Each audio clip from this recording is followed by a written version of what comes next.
keep the excellent questions and comments and feedback coming, you guys. I really, really value every single one of your contributions, and they are all valuable contributions.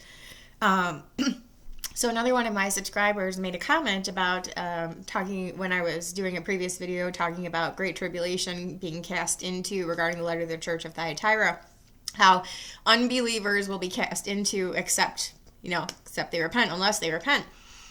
And the question was, why would Jesus be speaking to unbelievers when he's talking about the letters to the 7 churches? And I think this is a very common misconception. And I will accept no apologies about this because there's nothing to apologize for.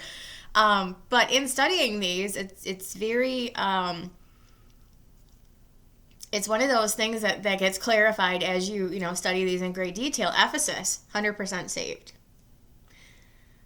Smyrna, 100% saved. Pergamos, probably about half and half. Thyatira, less than half. Sardis, almost none.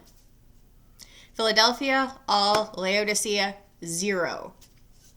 So we have this very common misconception that Jesus is talking to only saved people in all of these 7 letters to the 7 churches. And that literally, depending on which letter you're talking about, could not be further from the truth. There are only 3 of the 7 letters to which 100% salvation applies. Ephesus, Smyrna, Philadelphia. And that's part of the reason why lots of people like to classify themselves as Philadelphians, because clearly not the persecuted church, the poor persecuted church that Smyrna is.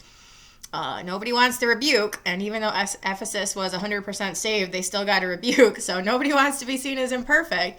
Philadelphia, they're the last ones, right? So we'll all be Philadelphia. But Pergamos, like I said, about 50-50. Thyatira, less than 50. Sardis, probably less than 5% of that church was saved based on what you're saying. There are a few of you who haven't defiled your garments. That's like almost none. There's a few saved in Sardis, but almost none. In Laodicea, 0. Not a single one of the Laodiceans was saved. So we have this misconception about who Jesus is talking to. It's a mix. In the majority of the churches, 4 of the 7, it's a mix. How big that mix is varies. But I think when we start to understand that, it becomes a little clearer, and we can make sure that we know that he's not going to be judging people who he's writing to that he may be judging people he's writing to in these letters if they are not saved. And depending on which letter you're talking about, that could be the majority of the people in those cities. It may not be. It just depends. But we should not assume 100% salvation in these churches because that's just not the case. So I appreciate that being brought up because I do think that it is a common misconception. And so, keep it all coming. I appreciate you guys. Thank you, Mascot, for this one. I do appreciate you bringing it up and giving me the space to address it. I'll see you guys later.